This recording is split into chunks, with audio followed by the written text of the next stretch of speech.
I grew up watching my grandma and grandma crocheting and knitting blankets, washcloths, and many other items. I was always mesmerized by how fast their hands and fingers moved and how the blanket or whatever project they were working on would grow in length. They always chose vibrant colors when making blankets and would choose stitches that I thought looked way too difficult to do. I remember sitting next to my grandma while she was working on something and asking questions. A lot of questions. When crocheting the first line of a blanket, you must count out the number of stitches or chains. This number can go anywhere from 5 to 24 to 400 or more, depending on the project you're working on. I can remember always asking a question while she was counting, and then she would have to start over.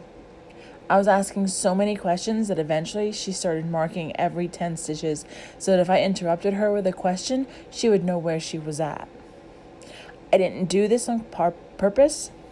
I was young and I was curious. As I got older, I didn't really think about crocheting much. It wasn't until I was in my mid-20s that I picked up thread and a crochet hook again and started my own projects. I used to call my grandma when I ran into a problem, and she'd always tell me, "Meredith, bring it with you when you visit again, and we'll look at it together."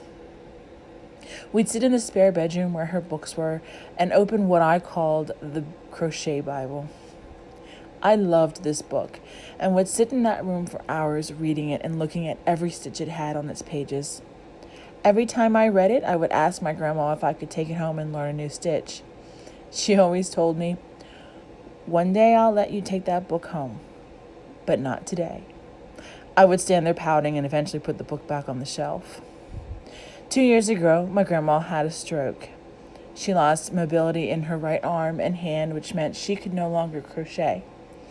I was devastated for her because it was always something she did to relax and keep her mind and fingers agile. A year ago, my mom called me while she was visiting my grandma at the home she's in.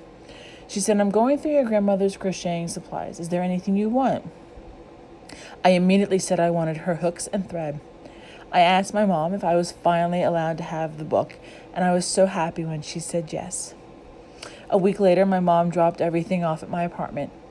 I remember putting everything off to the side and digging for the book.